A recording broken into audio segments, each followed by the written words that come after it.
Kira-kira 3 tahun yang lalu ya, sebelum COVID, ya kurang lebih 3 tahun lebih dikit, kami bertiga, saya, Pak Su, dan anak bunda ke tempat ruqyah.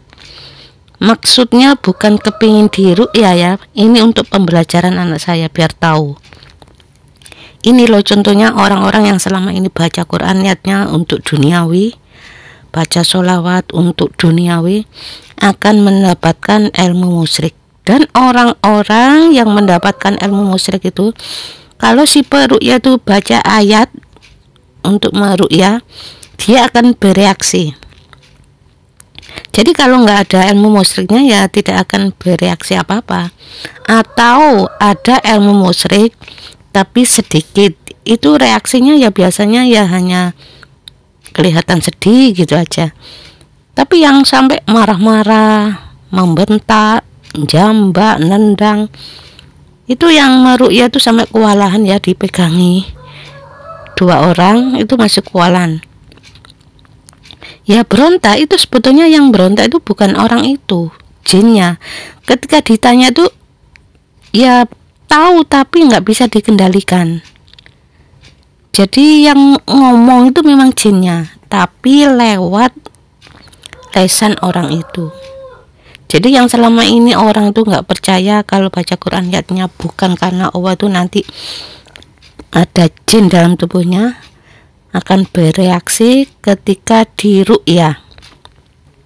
Dan bunda ini ya mulai lahir sampai sekarang belum pernah diruqyah orang, terus belum pernah rumahnya diruqyah orang. Jadi kalau pingin rumah tidak ditempati jin pengganggu, ya baca saja Quran, niatkan lillahi ta'ala.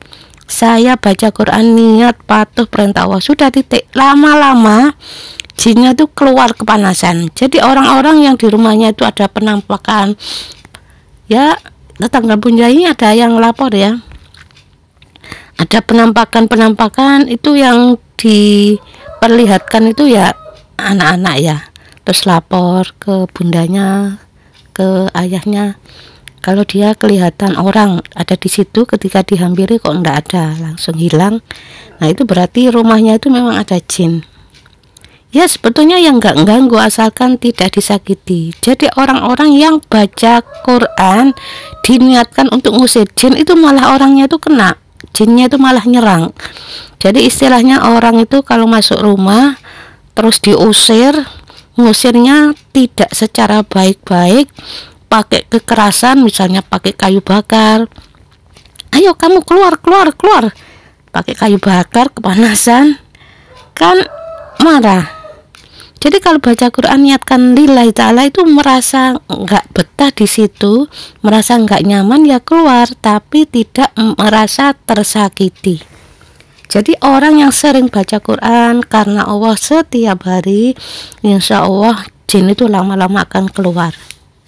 Kalaupun masih ada, itu bukan karena orang itu baca Quran niatnya bukan karena Allah, ya orang itu masih memiliki sifat yang kurang baik di mata Allah.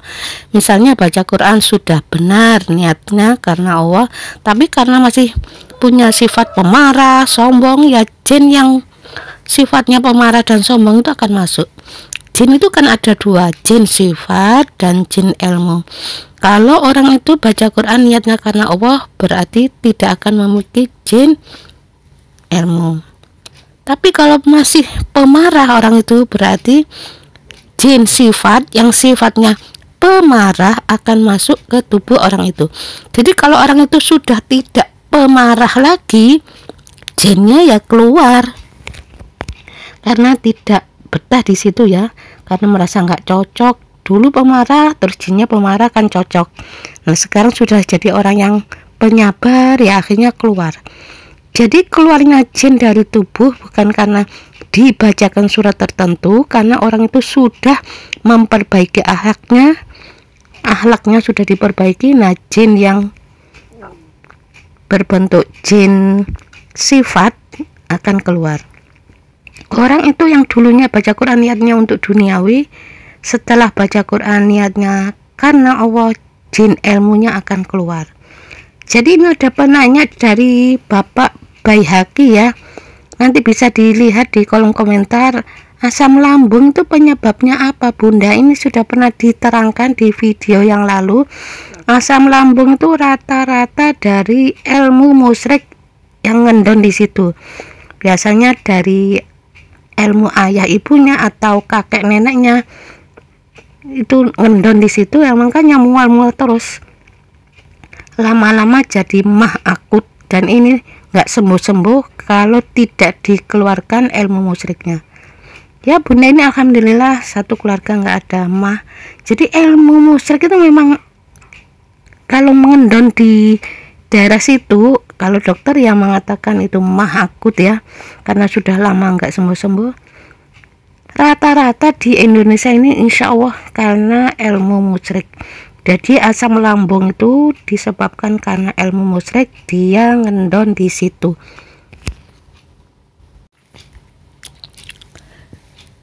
Tanda jin itu ada 4 ya. Kalau orang itu mudah marah, malas ibadah, malas kerja, maksiat, mimpi buruk yang berulang-ulang. Kalau mimpi buruknya tidak berulang-ulang ya insya Allah enggak ya. Mimpi buruk itu ya mimpi yang menakutkan ya, ular, dikejar ular, digigit ular, mimpi tenggelam, mimpi memanjat langsung jatuh ya, pokoknya mimpi yang temanya ketinggian. Jin itu bisa masuk melalui lubang-lubang mulut, hidung, telinga, pori-pori kulit. Tapi kalau pori-pori kulit ini agak sulit ya, karena lubangnya itu tidak segampang mulut. Kalau orang itu kata-katanya kasar ya nanti jinnya itu masuk lewat mulut, lewat hidung, lewat telinga. Kalau sering mendengarkan maksiat, tidak secepatnya mohon ampun, nah terus mau membersihkan telinga nggak baca bismillah, jin itu ikut nongkrong di situ. Setiap mau bersih-bersih nggak baca bismillah, jin itu masuk. Dan jin itu masuknya ya lewat lubang-lubang itu, mulut, hidung, telinga, pori-pori kulit. Tapi kalau pori-pori kulit ini kan mau tembus ke dada, jin itu mau masuk ke dada kan lewat pori-pori kulit dulu ya, ini agak sulit karena ada yang jaga malaikat. Jadi istilahnya orang itu kalau mau masuk rumah, pintu gerbangnya itu ya, gerbangnya itu ditutup, ini kan sulit ya. Bisa saja gerbangnya itu ada yang jaga satpamnya ya, terus satpamnya itu disogok lah istilahnya ya, bisa masuk sampai ke kantor tanpa harus ribet lewat ini lewat itu bisa ya. Pokoknya kalau orang itu melakukan akhlak yang kurang baik ya mudah sekali jin itu masuk, jadi tidak perlu repot-repot.